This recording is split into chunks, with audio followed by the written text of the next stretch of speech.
Hellsfire. She's coming.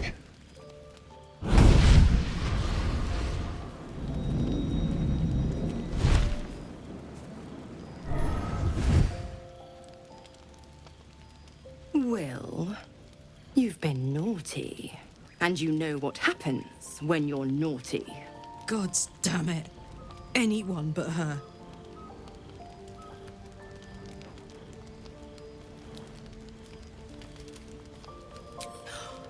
Wyll, you absolute stinker.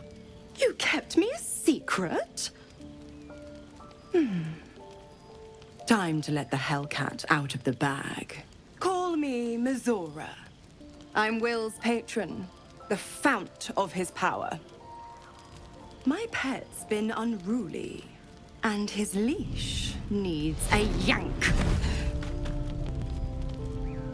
We had a deal, Wyll. But Karlach's still breathing. I've taken more pleasant shits than you, Mizora, and at least those can be better. That's no kind of talk for a lady. By the way, Karlach, Zariel sends her regards. You told me! Devils only! She's a tiefling, not a monster! How precious.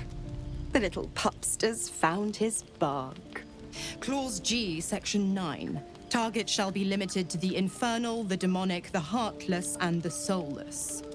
Karlach meets the criteria by virtue of having no heart.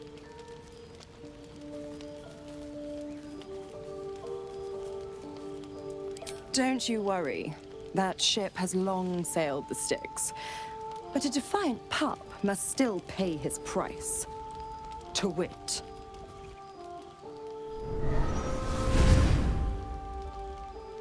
Wyll burns in the fires of Avernus.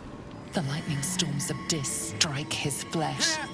His soul passes through each layer of the hells, gaining their essence and their torment.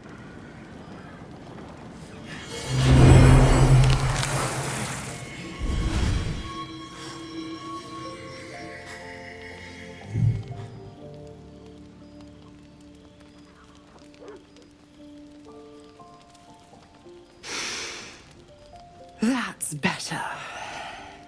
What the hells have you done? A promise broken, a price paid. You know the terms. Get used to the new form, pet. There's no going back. Some magic even I can't undo. Now, let's see how the frontiers fare without their precious blade. Karlach, keep an eye on him, would you? I'll be keeping mine on you.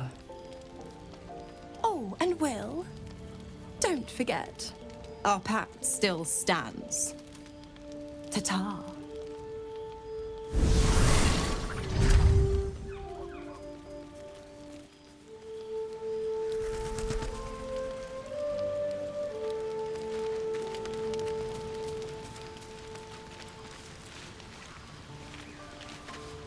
Gods damn her, straight back to the hells. Just look at me. I did what was right, and Mizora made me pay for it. I'd be hunting devils and demons, she said. Traitors and hypocrites, heartless evils of all sorts, but not Zariel's victims. Not innocent tieflings. Warlock pacts tend to be unforgiving from what you know of them. Wyll was lucky he didn't face a more severe punishment.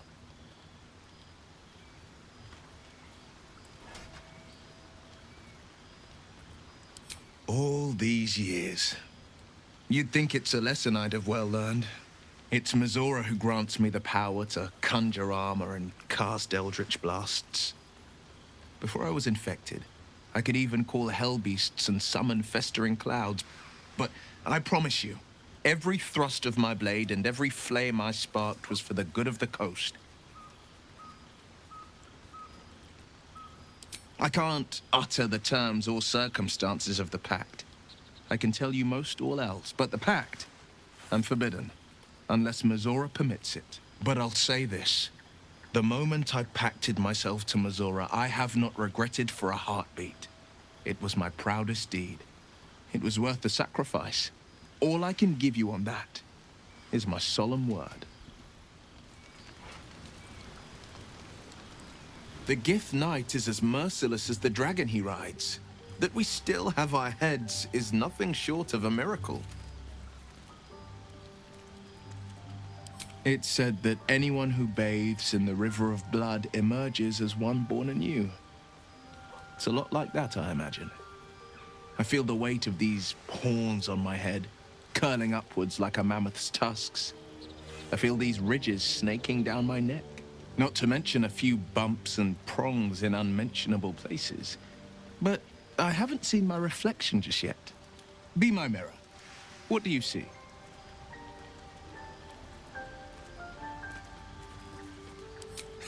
I can't tell if you're being silly or serious. I'll accept the flattery either way. I suppose I'll grow used to the new me, horns and all. The people will see a curiosity, maybe even a beast hungry for their souls. But I will slay their monsters, keep them safe, and one day they will see the Blade of Frontiers again.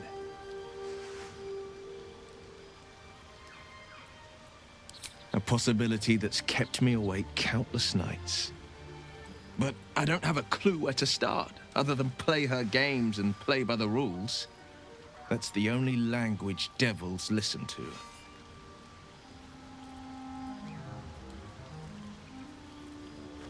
There could well be. She has the blighted thing.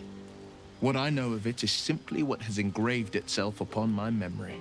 My contract is very clear. I can bring Mizora no harm. She'll have to let me out of my pact willingly. The only way out is if I can out-bargain her. We're standing here with nothing but the clothes on our backs and the worms in our heads.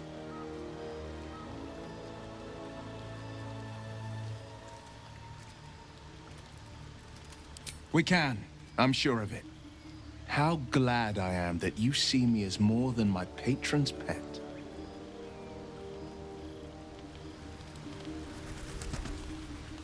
Well met.